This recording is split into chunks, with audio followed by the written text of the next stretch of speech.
talking about white privilege. Forgive me, I'm a little bit sick, a little bit under the weather.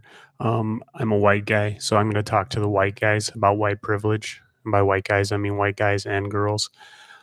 So the Black Panther movie is coming out. It looks like a pretty cool movie, and a lot of black people are excited because it's them in the media. It's their movie. You know, then maybe there was other movies that had black superheroes in the past, but this one seems a lot bigger. And all of a sudden, white people are starting to freak out and say, "Hey, if you don't let me have my voice and my voice isn't heard and you saying that I have white privileges, that's racist against me. Like my ancestors didn't do anything to maybe they did something to the slaves, but I shouldn't be held accountable for that.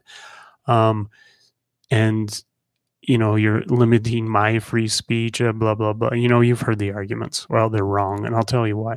First, let me introduce myself. I mean, you know, I'm Lance, but I grew up in Colville.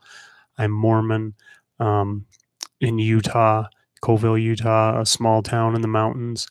I'm about as white as you can get. White, you know, grew up amongst conservatives. Um, excuse me. You know, I'm the kind of guy who goes swimming and is brighter than the sun. I'm about. I am the whitest that you can get, and I am racist. And if you are white, you are racist. And let me tell you why we're racist. Because ever since the media existed, long before we were born, um, I'm a Gen Xer. You might be a millennial Gen Xer, maybe even a baby boomer. Long before we were conceived, the media was seeped with anti-black. It's part of our culture. We grew up that way. So subconsciously, you've been programmed to be racist. Now maybe you're not consciously racist, but you are subconsciously racist, and you need to acknowledge that fact. You need to acknowledge the fact that the media does influence you.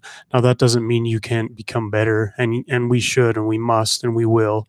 It might take a few generations, but in the meantime, you might want to just, you know, close your mouth just a little bit. Just shut up, okay, and let the black people have their moment.